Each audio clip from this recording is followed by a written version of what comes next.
something about the advisory committee at the high school that maybe you had. Can you clarify that, something about where you had maybe talked to them about, consulted with them about your pink slips up there? No. Did I hear you wrong? No, I don't consult with them.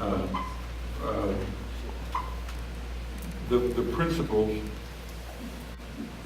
usually have conversations with their councils relative to staff. I mean, obviously they hire, for staffing, whatever. Mm-hmm. The advisory council that the commissioner appointed here at the high school serves somewhat similar, but somewhat different role. I mean, again, they're not elected. They're appointed by the commissioner, and I know that Commissioner Cook, they work to meet on somewhat of a regular basis and just discuss about the topics that any school council would in management. And I don't know, some of the topics, Mr. Cook, that you don't talk about, I mean, you're just like this if you had a council, right? Yes, sir. Yeah. So the question is, who decided who's going to get pink slipped at the high school? Ultimately, Comes down to you and Mr. Cook? the principal will talk to me about how he wants the staff for next year. Okay, okay. I have another question. Now, I told you this morning I was going to ask you this. How much are we paying our maintenance manager?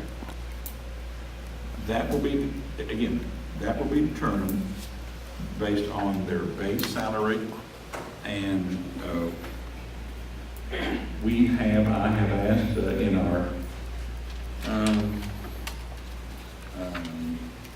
salary schedule to supplement their base salary by $5,000 for next year. That's for Okay. a classified position. Okay, and that's a 260-day employee? It's a 4-year employee. Okay, and 8-hour job, 8-hour day.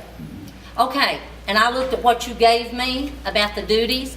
Now, I know the young man that you're going to hire, he makes $48,000 and something, and he works the whole day as maintenance, and you got him down here for investigate delays and completion, and I'm just giving you a piece of what you gave me.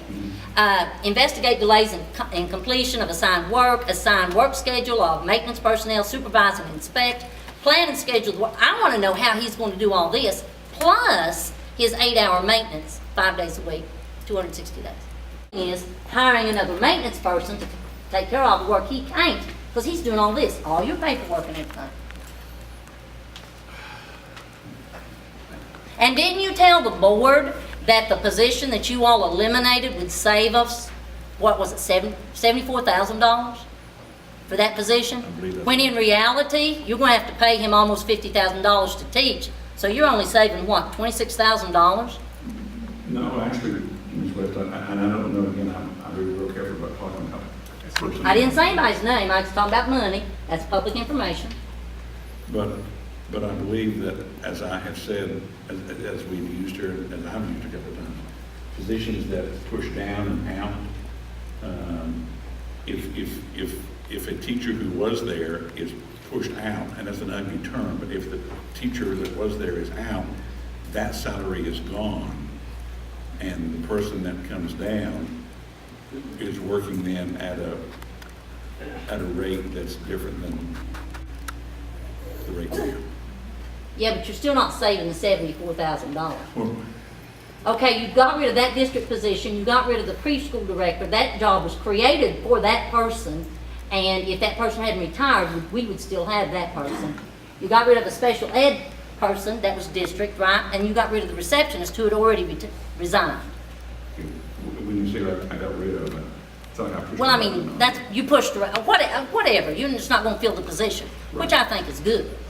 All right, we've got $600,000 shortfall. Let me ask you something. How much money are the retirees? We're not going to pay for the retirees. I have no idea. Close to $290,000. I've already talked to you about the lawyer. We can save money on the lawyer. Friday night, that lawyer didn't need to be here. You all asked 2 questions, and you should have known the answer to it because we'd already been over that the month before. He shouldn't have been here. What did we pay him for that? $400, $500? he should be here when we do executive session. If you've got a question, you want to call him on the phone. I mean, we spend a fortune on phones for, what, 30 people? Surely we could call him. We could pay him by the minute. That would save us some money. I think, there again, I don't know how. For example, Mike, we're going to be meeting from 7 till God knows when at 9 on Monday night. And you don't have to come to the meeting, but I might need to call you at 8:20, so you need to be available. So he'll say, okay, I'll be available. I'll be on your clock from 7 o'clock till you call me until the meeting's over. I mean, we're still. You have JR call, you have any of these principals call with your question. You're spending our money here. But, let me ask you something else. No, you didn't listen to me. You didn't hear what I said. The lawyer's still going to be on our clock, potentially waiting for our call. Well, tell him you're going to call at 8:30. What I'm saying is, we pay by the minute, Mike.